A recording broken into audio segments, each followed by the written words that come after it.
बिस्मिल्लाहिर्रहमानिर्रहीम। अस्सलाम वालेकुम नाज़रीन, फैसल गुमन आपकी खिदमत में दोबारा हाजिर है। उम्मीद है आप लोग खैरियत से होंगे।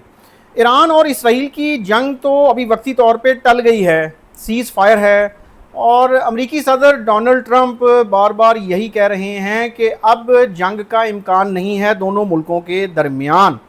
तो जंग बंदी तो अभी हम देख रहे हैं फॉर द टाइम बीइंग चल रही है, लेकिन दोनों तरफ से, इसराइल और ईरान की तरफ से वार्निंग्स वाली बातें आती हैं। फिर हमने देखा कि अमरीकी सदर जो हैं उन्होंने ये कहा जी कि अगर ईरान ने अपनी यूरेनियम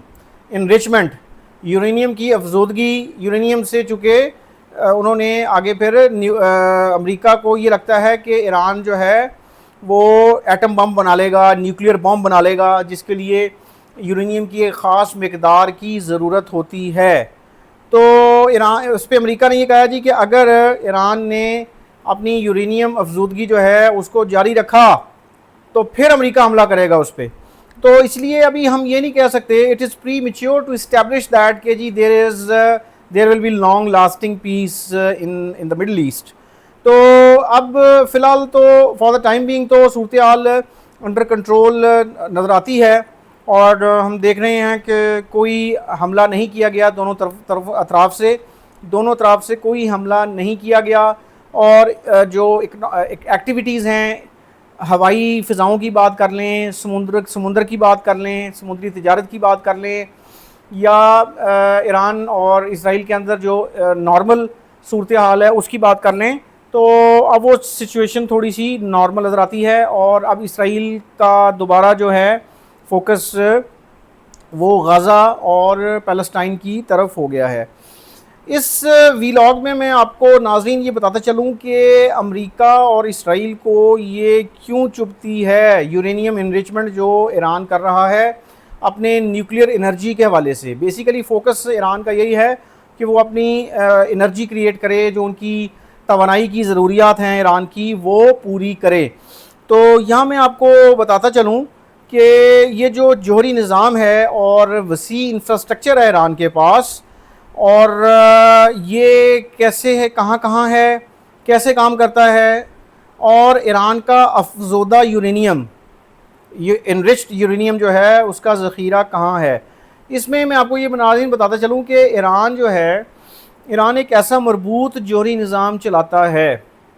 जो नक्शे पर महज चंद जामद मकामात नहीं हैं, बल्कि एक वसी, महफूज और मजबूत इंफ्रास्ट्रक्चर पर मुश्तमिल है। ईरान में मुख्तलिफ जो तनसीबात हैं वहाँ पे हज़ारों साइंसदान काम करते हैं, इंजीनियर्स काम करते हैं, और ईरान का जो अफजूदा यूरेनियम का ज़ख़ीरा है ये 16 छोटे कैनिस्टरों में समेटा जा सकता है, किसी एक जगह नहीं रखा जाता। वो ईरान के मुख्तलिफ जौहरी मराकज़ में मुसलसल मुंतकिल होता रहता है। ईरान ने 22 मई को सफारतकारों को बताया था इस जंग से पहले कि इसराइली हमले की सूरत में वो अपने यूरेनियम के ज़ख़ीरे को महफूज बनाने के लिए ख़ुसूसी इक़दाम करेगा, लेकिन इंटरनेशनल एटॉमिक एनर्जी एजेंसी जो है उसको ना सिर्फ इन इक़दाम की तफसीलात का इल्म नहीं, बल्कि ये भी मालूम नहीं कि वो मवाद अब कहाँ है। बैनुल-अक़वामी मीडिया ने इंटरनेशनल एटॉमिक एनर्जी एजेंसी की रिपोर्ट का हवाला देते हुए बताया कि रवां साल मई तक ईरान के पास 408.6 किलोग्राम यूरेनियम मौजूद था। रिपोर्ट के मुताबिक ईरान के पास इस वक्त 60% अफजोदा यूरेनियम है, एनरिच्ड जो है, फाइनल यूरेनियम जो है, जबकि 90% अफजोदा यूरेनियम 10 जौहरी हथियार बनाने के लिए काफ़ी है। तो ना ईरान बचा है, ना इसराइल बचा है, ना अमेरिका बचा है। ईरान को डेफिनेटली ये पता था कि उन पे हमला हो सकता है, तो उन्होंने ऑलरेडी अपनी मूवमेंट्स कर ली, और अपना जो उनका जितना भी न्यूक्लियर असासाजात हैं उस हवाले से, यूरेनियम के हवाले से, जो प्लांट्स जिन पे अमेरिका ने बाद में हमला करके तो दावा किया कि उन्होंने उनकी तनसीबात उड़ा दी हैं, अब यूरेनियम इनरिच करने के काबिल नहीं है ईरान। तो उसके बाद फिर हमने देखा कि ईरान की तरफ से एक स्टेटमेंट आई कि उनका सारा यूरेनियम इंटैक्ट है, जो अफजोदा यूरेनियम जो इनरिच्ड है। ईरान ने ये कहा जी कि वो टोटली महफूज है और वो उसको आगे बढ़ाएंगे। تو اب اس طرح کی سٹیٹمنٹ آتی ہے، تو دوسری طرف ہم دیکھتے ہیں کہ اسرائیل جو ہے اس نے IAEA کو الاؤ ہی نہیں کیا، اور نیوکلیر ویپنز اسرائیل کے پاس موجود ہیں، لیکن اسرائیل ڈرتا اس بات سے ہے کہ ایران اگر اس قابل ہو گیا کہ وہ نیوکلیر ویپنز بنانے کے قابل ہو گیا، جوہری ہتھیار بنانے کے کامیاب ہو گیا، تو پھر اسرائیل کو خطرہ ہے، لیکن اسرائیل کو پوچھنے والا کوئی نہیں ہے۔ تو یہ جو ایران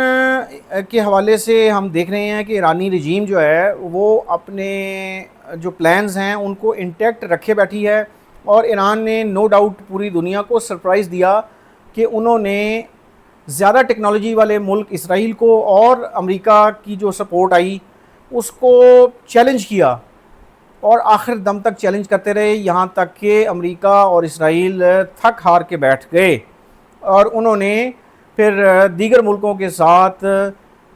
جو ہے مل کے پھر یہ جنگ کو روکنے کی بات کی ہے، جو کہ ہم نے دیکھا ہے کہ ایران کے اندر اتنی ایرانیوں میں حالانکہ ان کی کتنی شہادتیں ہوئی ہیں، 700 کے لگ بھگ لوگ شہید ہوئے ہیں، اس میں خواتین اور بچے بھی تھے، پھر